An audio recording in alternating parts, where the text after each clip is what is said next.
అందరికీ వందనాలు. మేము ముందుకు రావడానికి గల ముఖ్యమైన కారణం ఒక వీడియోని చూపిస్తాను.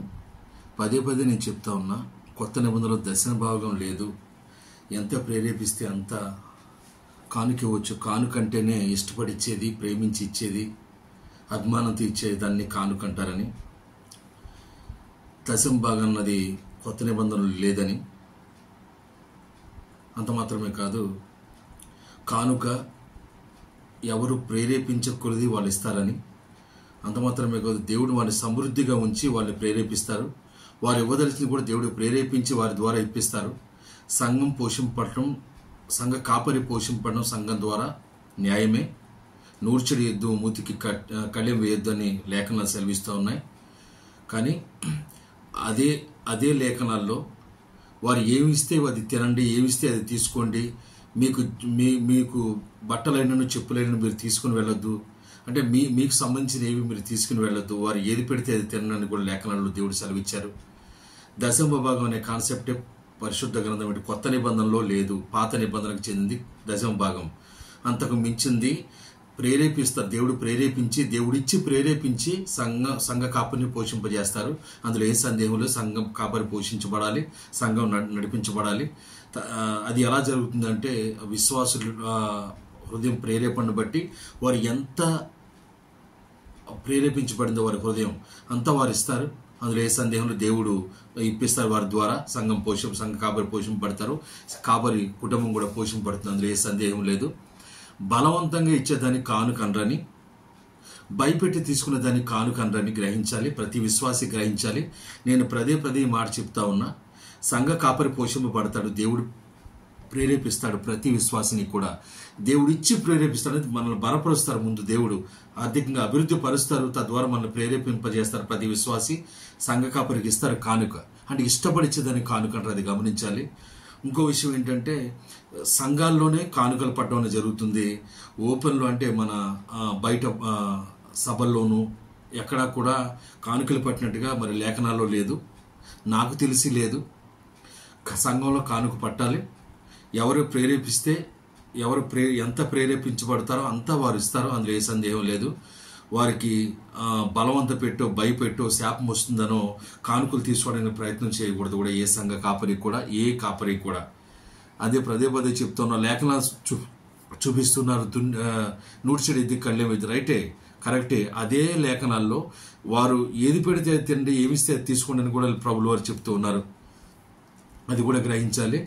అంత మాత్రమే కాదు, ఒక వీడియోని చూపిస్తా ఉన్నాను. ఈ వీడియోలో ఒక వచనాన్ని చూపించి బెగ్గింగ్ చేస్తూ ఉన్నారంటే అడుక్కుంటూ ఉన్నారు, కానుకలు అడుక్కుంటూ ఉన్నారు. ఆ వచనం ఎందుకని అక్కడ చూపించారో, అసలు అది ఆ సందర్భం ఏంటనేది మీకు నేను చెప్తాను. ఒకసారి ఈ వీడియో చూడండి.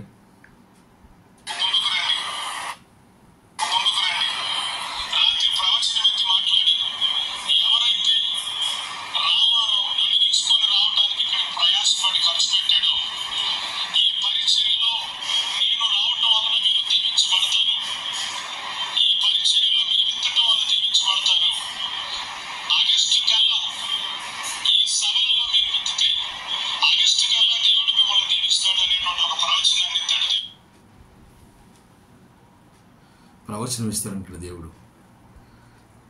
అంటే ఇప్పుడు విత్తితే ఆగస్టులో వస్తాయని. అసలు అటువంటి ప్రవచనం ఎప్పుడైనా పలికినట్లుగా లేఖనాల్లో ఉందండి, అదొకటి గమనించాలి మీరు. అంత మాత్రమే కాదు,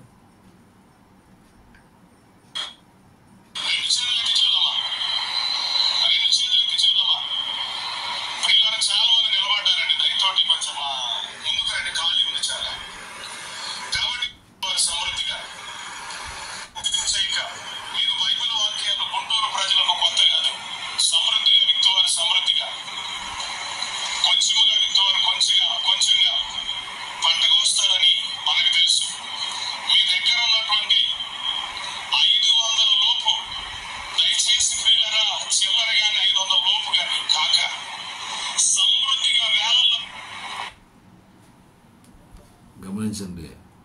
ఎంత ఇవ్వాలో కూడా అతనే చెప్తా ఉన్నాడు. ఈ విధంగా అపోస్తలుల క్రమం ఉందా, అపోస్తలులు ఈ విధంగా చేశారా అని మీరు ప్రతి విశ్వాసి కూడా గమనించాల్సిన విషయం.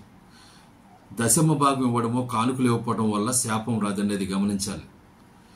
దేవుడు మీరు చేసే ప్రతి మంచి పనికి మీకు సమృద్ధిగా ఇస్తాడని లేఖనాలు చెప్తా ఉన్నాయి. మీరు సమృద్ధిగా బలపడిన తర్వాతే దేవుడు ప్రేరేపించి ఇప్పిస్తారు. ఏ సంఘ కాపరికి అవునా, ఇంకొక దానికైనా, కానుకైనా, ఏ విషయమైనా సరే. ముఖ్యంగా గమనించండి, భయపెట్టి తీసుకునేది కానుక కాదు. బైబిల్లో ఎక్కడా కూడా దశమ భాగం ఇవ్వకపోతున్నావు, కానుక ఇవ్వకపోతున్నావు శాపగ్రస్తులు అవుతారని లేదు. ఇంకొక లేఖనాలు చెప్తా ఉన్నారు ఏంటంటే, అపోస్తుల కార్యాల గ్రంథంలోది అననీయ సప్పిరా అంటే ఆ సంఘ స్థిర చరాస్తులమ్మి అపోస్తుల పాదాల చెంత పెట్టారని ఆ లేఖనాలు చెప్తున్నాయి. మీరు గమనించాలి, ఈ విషయాన్ని మీరు క్లియర్గా వినండి. అపోస్తుల కాళ్ళ దగ్గర పెట్టారు, కానీ వారు అవసరంలో ఉన్నవారికి, అక్కర్లో ఉన్న వారికి వాటిని ఇచ్చినట్లుగా లేఖనాల్లో చదవాలి. ఆ వచనాలు కూడా మనం గ్రహించాలి. ఒక్క వచనాలే కదా, ఆ వచనాలు కూడా గ్రహించాలి.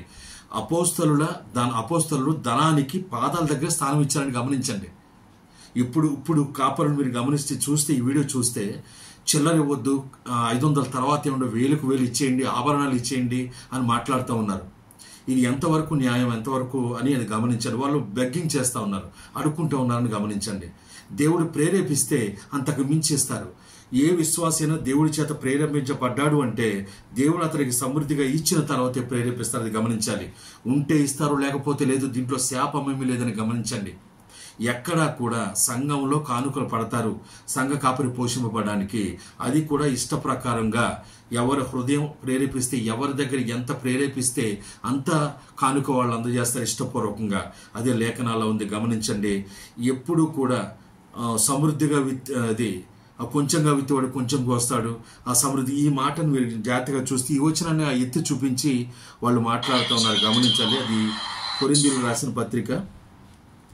ఎప్పుడు కూడా కొత్త నిబంధనలో మీరు గమనించాలి, ఎప్పుడు కూడా దశమ భాగం మాటలేదు. ఎంత ప్రేరేపిస్తే వచ్చు, లేకపోతే ఇవ్వకపోవచ్చు. దానివల్ల శాపం అనేది రాదని గమనించండి. ప్రతి విశ్వాసి గమనించాలి. ఈ వచనాన్ని చూపిస్తా ఉన్నారు. మీరు గమనిస్తే కొరింథీయులకు రాసిన 2వ పత్రిక 9వ అధ్యాయము 6వ వచనం. కొంచెంగా విత్తువాడు కొంచెంగా పంట కోయును,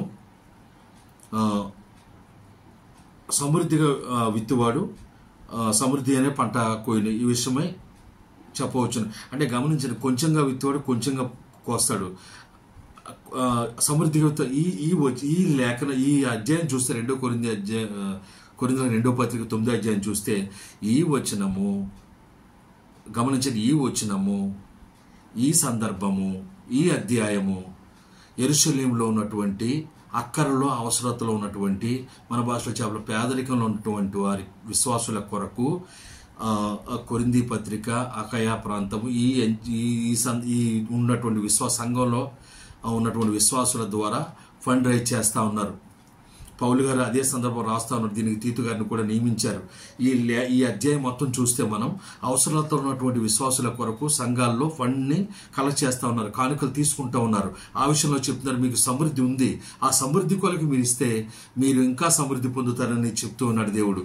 ఇది పేదలు అంటే అవసరతలు అక్కరలో ఉన్నవారు, యెరూషలేములో ఉన్నటువంటి విశ్వాసుల కొరకు ఈ సంఘాల్లో ఫండ్ రైజ్ చేస్తూ ఉన్నారు. అంతేగాని ఓపెన్ ప్లేస్లో అంటే బాహటంగా సభలు పెట్టి ఇక్కడ చెప్పినట్లుగా ఈ లేఖనం చూపించి వారి దండుకోవట్లేదు సొమ్ము. అది గమనించాలి.